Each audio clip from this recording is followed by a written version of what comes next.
Syria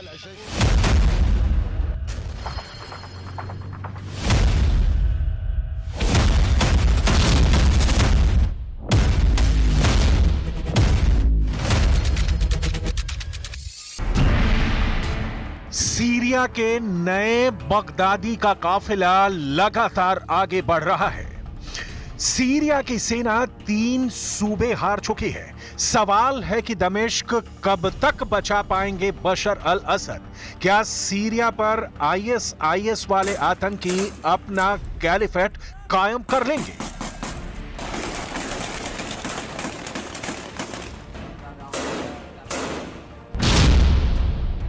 तो जवाब Iran से आया है कि सीरिया की खातिर मरते दम तक लड़ा जाएगा।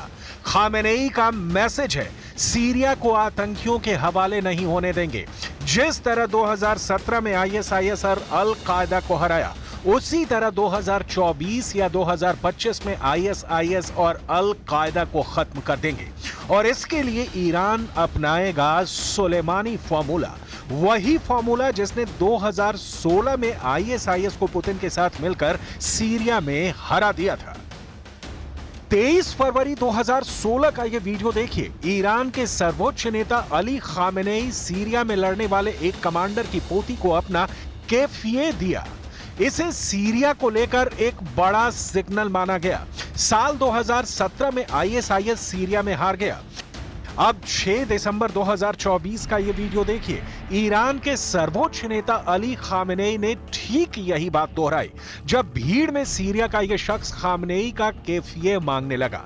खामेनेई का उस पर ध्यान गया और खामेनेई ने फौरन उसकी मुराद पूरी की। उन्होंने आसपास लोगों से कहा कि उनका कैफिये उतारकर उस शख्स को दे दिया जाए। कैफिये एक कपड़ा या कहें कि स्कार्फ होता है जो इजरायल के विरोध का प्रतीक और फिलिस्तीन के समर्थन की बड़ी निशानी माना जाता है। क्या सीरिया के शख्स को अपना कैफिये देना खामनेई का बहुत ही खतरनाक सिग्नल है? क्या कैफिये देकर खामनेई ने सीरिया को जिताने वाली कसम पूरी करनी शुरू कर दी है?